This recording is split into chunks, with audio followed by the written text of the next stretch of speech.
on these beastly empires, these nations that were persecuting God's people in Daniel, that Daniel saw a vision of, judgment is about to begin. In other words, the promises that Daniel saw are starting to be fulfilled through the Lamb. Because in chapter 6:1, I looked, and when the Lamb opened one of the seven seals, I heard one of the four living creatures say with a thunderous voice, "Come!" So I looked, and behold, a white horse. The one who rode on it had a bow, and he was given a crown. And as a conqueror, he rode out to conquer. Then when the Lamb opened the second seal, I heard the second living creature say, "Come!" And another horse, fiery red, came out.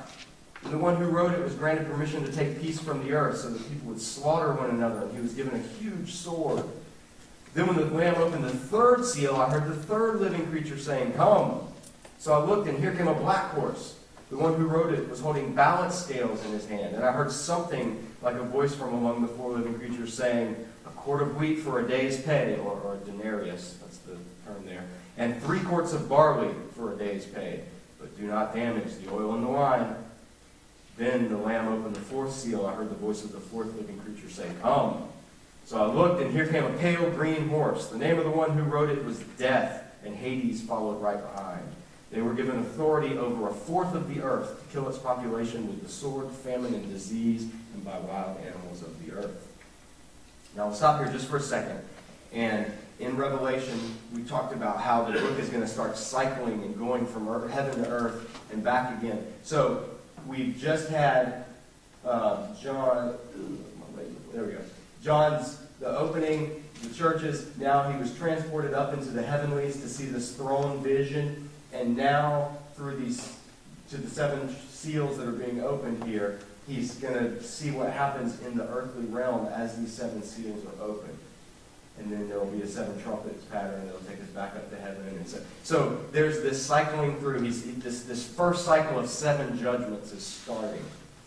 And some of it will be repeated in slightly different form throughout during the trumpets and the bowls. One thing to notice is that you're going to see an intensification as the judgments in Revelation happen. In other words, this first cycle of 7 will affect a fourth of the earth, or a fourth of the population, or a fourth of something. Then when the trumpet judgments start, we'll see that those are affecting a third, and a third of the night, and a third of the rivers, and a third of the population. And then when we get to the bowl or the cup judgments that happen at the last part, it'll affect all. So there's a building up, an intensification of these judgments. The first 2, the trumpets and the bowls, the trumpets, the seals and the trumpets have in common the same cycle. There's 4 quick judgments in a row. 4 things happen. And then the 5th, 6th, and 7th are described in a little longer and given more time. These first 4 seals that are broken on this scroll, a couple of things to note. One, this is the 4 horsemen of the apocalypse. This is the famous 4 horsemen of the apocalypse. And it's interesting that, again, it's the Lamb who's opening these seals.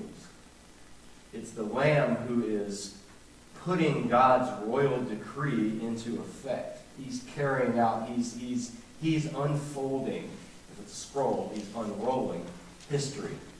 God's redemptive purpose, God's plan.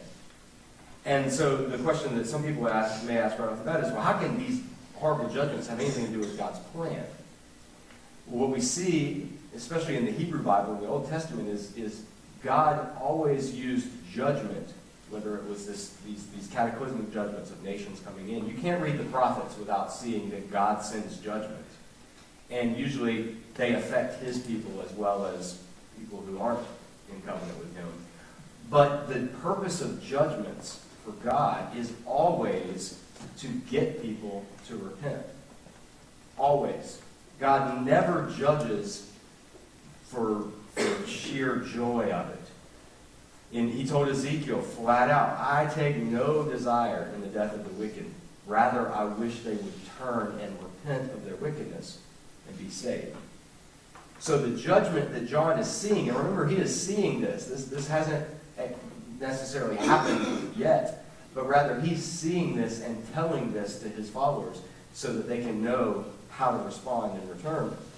The judgments that he's seeing are fearsome, and they're going to be violent, and they're going to be terrifying, and that's intentional. Because if you read the Old Testament prophets, the judgment that God speaks through them that they're to warn Israel against are fearsome and terrifying. And he wants people to be scared, in some sense, who aren't following him, so that they will turn to follow him. On the flip side, the fact that the Lamb is the one opening these seals and ushering in these judgments lets us know that that at no point in world's history is God not in control. And that all of these things that are happening to God's people that they're going to experience and live through and have to figure out how to live in light of, they have the assurance and the confidence that at the end of it all, God is the one in charge. The Lamb that they follow, Jesus, is the one who is with them as they go through whatever it is that they go through. He is the one who's protecting them, who's sealing them, literally, as we're going to see in the next section. He's the one who's protecting them, not from the persecution or the judgment or what happens, but through it. He protects God's people. He holds God's people in his hand. Remember, he holds the 7 stars in his hand. He walks among the 7 lampstands. Jesus is there with his people. And so what they need is a God's eye view of what all it is going on in their world that will enable them to live through it and survive through it. Horseman imagery comes from Zechariah 1 and Zechariah 6. In Zechariah 1, these horses that are different colors and these riders are God's messengers who are returning from patrolling the earth and seeing that the earth is at rest.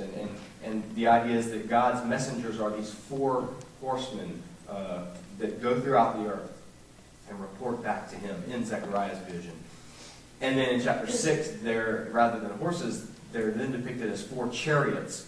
And they represent 4 spirits or the 4 winds who are sent to patrol in all 4 directions. So the idea in Zechariah is that these 4 horsemen, 4 chariots, 4 messengers, are God's agents for either carrying things out or reporting to him what is going on in the world. Now, does that mean that literally God has 4 chariots that ride around on the earth in 4 directions, literally? Given the nature of apocalyptic imagery, probably not. It's probably much more the symbolic depiction of completeness, total earthly, God's patrolling the earth. God sees everything going on with the earth. But that would be conveyed, especially in the early ancient Near East society, by the fastest means of transportation, which were horses and chariots. Just like today, we've got, supersonic flight and all kinds of high-speed magnetic levitating trains, all this kind of stuff. If this were written today, possibly God would use that imagery. Who knows? But the point is that God is patrolling the earth. God has his agents throughout the earth. Nothing happens apart from God's knowledge and God's plan. So when John sees this vision, when Jesus starts opening these seals of the scroll, then these 4 horse spirit figures, whatever you want to call them, make a reappearance. And they basically follow a pattern. The first one is the image of conquest. The first horseman that comes out, the white horse, the one riding the white horse, was a group of people in the first century who were renowned for their armies that rode on white horses and that shot bow and arrows and conquered, and that Rome was terrified of. And that was the Parthians. The Parthian Empire was to the far east of Rome.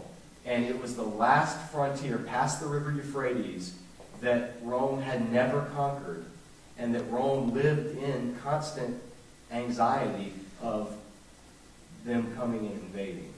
The Parthians were very fearsome. And in fact, when Nero died, he killed himself, he committed suicide in the late 60s, and many people, this myth arose that Nero didn't really kill himself. He faked his death like Elvis or whoever figure you want to add. He faked his death, and then he took off and went and fled to Parthia, because Nero and the Parthians had always kind of gotten along. And that at some point, Nero was going to return across the Euphrates River with an army of millions of Parthians, and they would invade and take over Rome. That was called the Nero Redivivus myth, and it was popular throughout the first and even into the second, maybe even the third centuries. Revelation will allude to that myth later, but the idea of horsemen with bows and arrows on horseback conquering, very much in the minds of any Roman Empire citizen, would have conjured up images of fear of an enemy that was coming and was basically undoing Roman society. You see this pattern after the first rider. The second rider that comes is the one who rode, granted permission to take peace from the earth so that people would slaughter one another. He was given a huge sword. And the idea of what this, a number of scholars have said, this brings the first, if the first image is one of a foreign enemy conquering, then the second is the result of that would be a state of chaos, and after the fall of an empire, anarchy, civil unrest, people killing one another, the rule of law going out the window. And that would naturally flow from something like that. Then the third that comes along is the black horse, and he's holding balance scales, and he makes this phrase. He says, a quart of wheat for a day's pay and 3 quarts of barley for a day's pay. A quart of wheat and 3 quarts of barley is barely enough to survive in the ancient world. I mean, it's like a loaf of bread, if even that. Those were staples. Those were supplies that people needed to live off of. And so what conditions would have to be like where a quart of wheat for a day's pay and 3 quarts of barley for a day's pay, that would have to be some pretty severe economic shortage, food shortage, famine. And it's interesting, though, it says, but do not damage the oil and the wine. The luxury items, the delicacy items, the excess items of oil and wine, those were seen as in abundance. Those are okay. The price won't go up on those. But for wheat and barley, the price to skyrocket means there's a shortage of wheat and barley. And it's interesting, if you read, check commentaries for background, but during the first century, shortly before Revelation was written, or either shortly thereafter, throughout the empire, there was a vast shortage of wheat and barley and grains, because as Asia Minor especially got richer and richer, people started realizing, hey, you make a lot more money with vineyards than you do with wheat, because wine is more expensive. So a lot of people started planting vineyards. It got to the point where the emperor had to issue a decree of no more planting of vineyards. We need to plant more wheat because we can't feed all the people in Rome because there's not enough. There were food supplies, food shortages, but there was always this excess of wine. And so some scholars said possibly John's alluding to what's going on at their time. Who knows? We won't go into all the details of that. But the condition that this third horseman brings is one of economic hardship and rationing of food.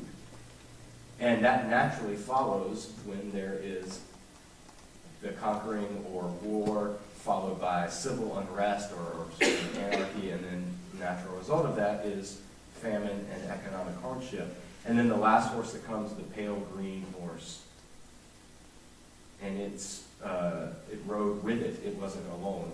Death and Hades, or excuse me, it was death, and Hades was following right behind them, the land of the dead.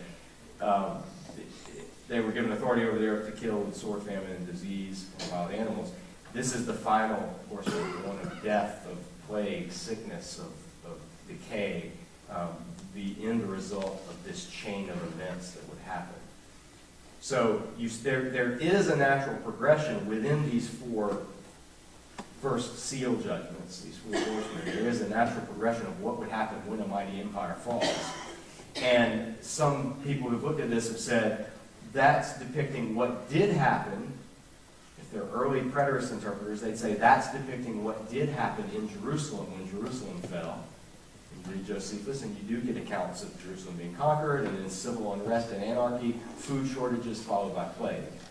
Others say, well, this is describing what will soon happen when Rome falls, when the barbarian hordes invade, which happened a few centuries after this, and all of the thing that Rome prided itself on was the Pax Romana, the peace of Rome. The fact that Rome had spread peace and civilization and culture and wealth throughout the empire. Every land that Rome conquered, they said, we're conquering you to make you safer. We're conquering you to make you richer. Stick with us, you'll be okay. And so this was something that Rome prided itself on. And a number of interpreters said these four horsemen, four judgments, are depicting when that Pax Romana disintegrates, when Rome loses its power. And then futurist interpreters have said, no, you're all wrong. This stuff hasn't even happened yet. This is going to happen in the future when World War III or whichever world war it ends up being will come and will usher in these things. So those are ways different interpreters have looked at it. The question is, what would John's readers have heard? And John's readers in first century Rome would have absolutely associated this with a destabilization or a threat to the mighty Roman Empire that they were under. Whether that foreshadows or whether that depicts a future final judgment, that's always a possibility. Hebrew prophecy usually has a specific local reference and then a future ultimate fulfillment. You see this in the Hebrew Bible in a number of places. We'll look at one in a minute. But the possibility is this could reflect first century realities or second or third century realities, an approaching judgment on Rome, and it could also therefore foreshadow or serve as a paradigm for the future final judgments, final seal judgments on Rome, whoever that empire power may be in the future. Whether it's somewhere in the Middle East, somewhere in Europe, even here in North America, who knows? That's where Revelation is fluid and different interpretations people have offered. So the most important thing for us is to stick with the text, to show what it's saying, and then you can be able to work out what you think is going on. And that's where the resources that I've got will give you more in light of how we interpret that. But these first seals, this vision, and that's the thing to keep in mind, is John is not seeing, he's not just watching the future happen. He's seeing a vision that portrays realities past, present, and future. He saw a vision of the Lamb approaching or coming to the throne. That happened when Jesus ascended. He saw a vision that matched with Daniel 7 of this Son of Man figure and beginning these judgments. That is the past coming to fruition in his time. So whatever John's describing, it began to have significance to his first readers. And to the extent of ongoing significance that it has, that's where we have to figure out where we stand on that. But to deny that, to say this is all future, is to say that this had nothing to say to John's first hearers. Because they would have never heard, this is stuff that's going to happen soon, and by soon I mean 2,000 years from now. What, they wouldn't care. They're thinking, we're under Rome's heel now. We need to know what's going on now. So it had significance then. If we understand the significance it had then we can understand what significance it may have for us today. That's the main point. This fifth judgment, the fifth seal, verse 9, this one's an interesting one. When the Lamb opened the fifth seal, I saw under the altar the souls of those who had been slaughtered. There's that word again that describes Jesus as a lamb. Those who had been slaughtered on account of the word of God and on account of the testimony, the martyrion, they had given. They cried out with a loud voice, "How long, sovereign master, holy and true, before you judge the ones living on the earth?" There's that phrase again. The ones living on the earth. "And avenge our blood." Each of them was given a long white robe, and they were told to rest for a little longer until the full number was reached of both their fellow servants and their brothers and sisters who were destined to be killed just as they had been. So this fifth judgment that opens up, John sees dead martyrs. He sees people who have died for the faith. And he sees them not in some underworld realm of the dead, not in Hades or Sheol, as the Hebrew would call it. He sees them under the altar, at the very center of the heavenly temple, heavenly tabernacle, God's presence. He sees them in the place where the remains of burnt sacrifices and blood that had been spilled would be, at the base of the altar. And he sees them, and they're not happy. They're not crying out, holy, holy, holy, and singing and praising and rejoicing. They're not blissfully sitting in heaven, strumming a harp. They're not sitting on clouds. They're crying out to him. God, how long? In other words, they're in heaven, but they're not happy. They're, as Eric Clapton would say, there are tears in heaven, at least at this point. What John sees is that just because they've died in Christ and been faithful unto death, they still know that history is not finished. That being in heaven under the altar with God is not the final destination. The final destination, as we'll see in chapter 21, 22, is when heaven comes to earth, and when the souls of those who are slain are resurrected and given their bodies, when they're clothed again, rather than walking about naked, as Paul uses the metaphor to describe. So the fact is, and this played a question, someone asked me last night about, well, what about people that die, and do they go straight to heaven, or do they rest in the grave, or what's going on? And I said, Revelation, it won't give a specific definitive answer, but it does give us a hint that even now, as John's seeing this, in heaven, there's still a knowledge that things aren't as they should be yet, that God's not finished with his plan. Because what goes on in heaven is directly tied to what's going on earth. There's a connection.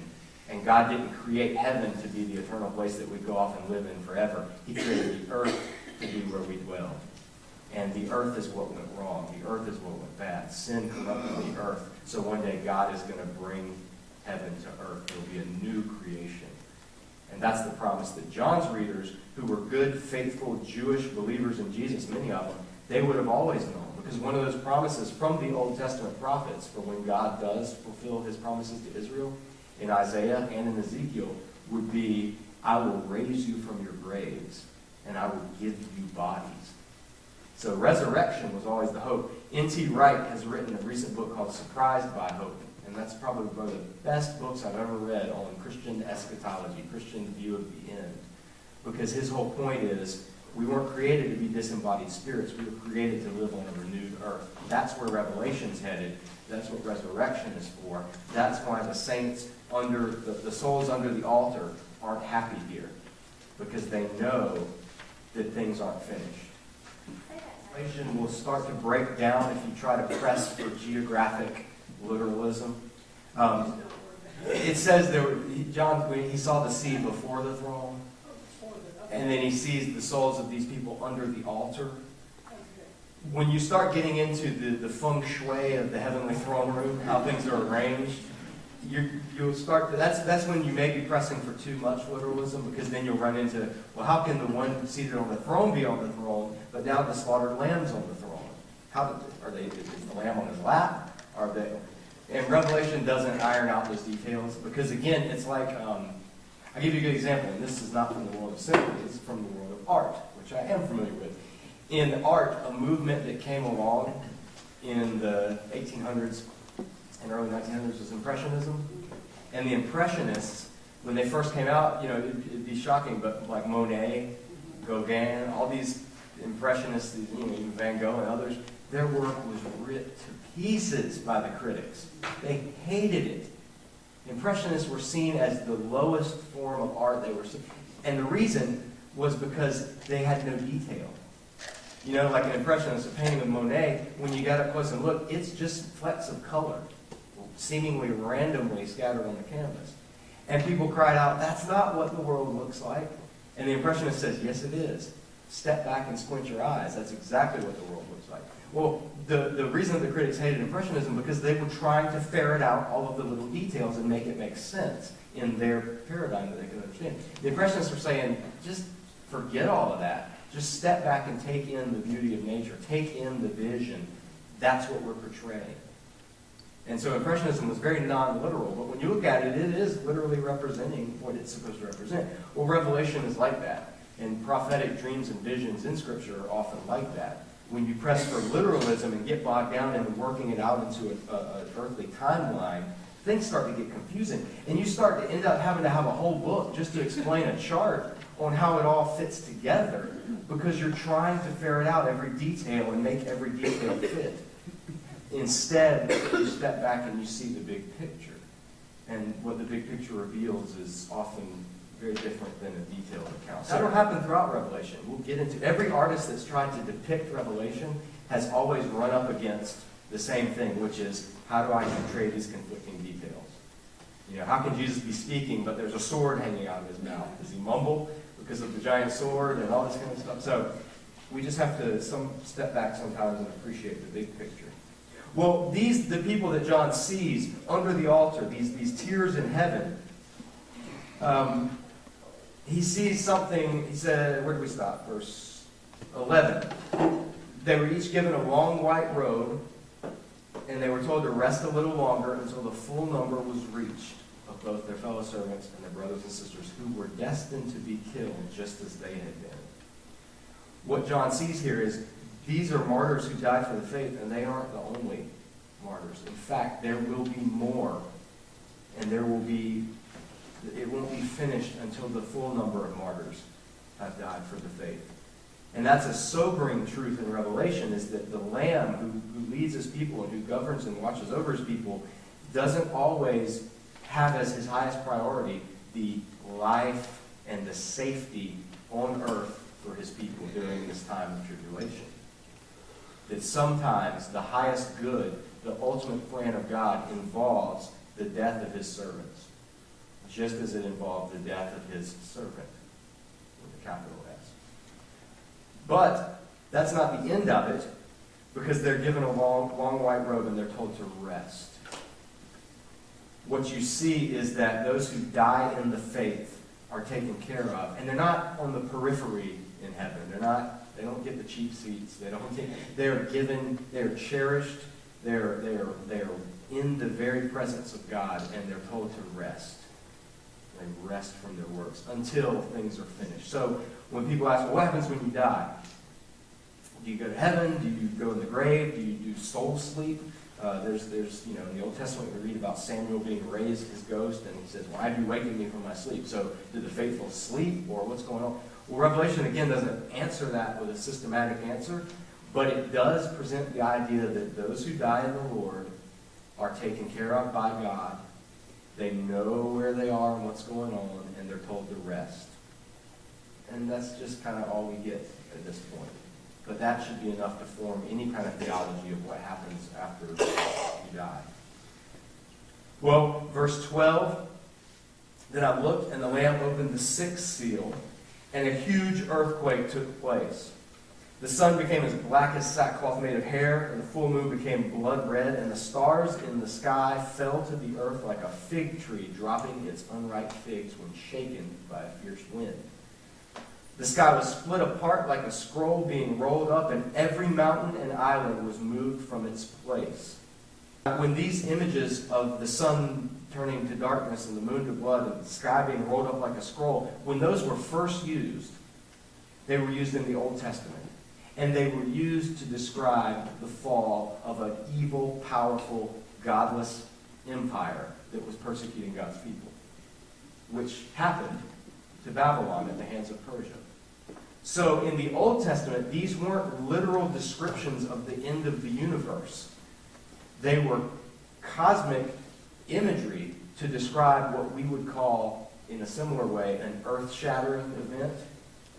You know, when something happens and we say, it was an earth-shattering event. Well, the earth didn't shatter, and we know that, and who we say that to knows that. But a reader 2,000 years from now might say, oh, they believe that this event caused the earth to shatter, or whatever. It's pressing for literalism that we don't mean. Well, the same thing in Revelation is John's using Hebrew scriptures that didn't, in their original context, literally mean end of the world. What it meant was overthrow of an evil world power that was huge in its significance, cosmic scale. And so at this sixth seal, what we realize is this describing the actual final judgment? Or is it describing the fall of a powerful evil kingdom? In John's day, it would be Rome. Rome was seen as the new Babylon. Or is it describing both? And again, prophecy can be more fluid than a lot of people would lead you to believe, where an event can be described using some terms, and then people can come along later and look at that event, see its significance, and apply that same description to the event in their time. Jesus does this with the fall of Jerusalem in Matthew chapter 24. He uses the same images from Isaiah that describe the fall of Babylon to describe the fall of Jerusalem. Now John is using that same image, that same figure of speech or symbolism to describe the impending fall of the world power of his day, whether that's Rome or whether that's a future final world power. So, again, we need to see the significance. What's interesting, though, is this sixth seal takes us up to what seems like it's about to be final judgment. The mountains are removed, the islands are removed from their place, the sky is rolled up like a scroll, and all the stars fall from the sky. So anytime after this in Revelation, when we hear about the stars doing something, what's that referring to? If this is literal chronological, all the stars already fell right here. Where are the other ones come from? All the islands already fled away. Where are the other ones going to come from, as we see later? Well, if you take into account this pattern, you see that there will be this ongoing description that will sort of circle back. And by the time you get to final judgment, it describes things very similarly to the way that these 7 trumpets and seals are describing it. In other words, Revelation, like I said, it'll take you all the way up to the edge of final judgment, and just when you're ready for final judgment to happen, like here, then it'll stop and go back and start over in a different way, as we'll see. Because look what happens. The people cry out. Verse 15, the kings of the earth, the very important people, the generals, the rich, the powerful, everyone, slave and free, they hid themselves in the caves and among the rocks of the mountains. And they said to the mountains and to the rocks, fall on us and hide us from the face of the one who's seated on the throne and from the wrath of the Lamb. Because the great day of their wrath has come, and who is able to stand? We're at the end. Everyone is experiencing this. All the people in the earth, slaves, free, generals, important people, peons, whoever, they're all experiencing the day of God's wrath has come. This is final judgment. But we're just in Revelation chapter 6. What we realize is John's going to lead us up to it, and then he's going to take us back. The question that he leaves you with, who can stand when the day of the Lord's wrath? Who can stand? Chapter 7 is going to answer that emphatically. You want to know who can stand? I'll show you who can stand. Those who've been sealed. Revelation 7, in between the 6th and the 7th seal opening, gives us this glimpse of God's people and what's going on there.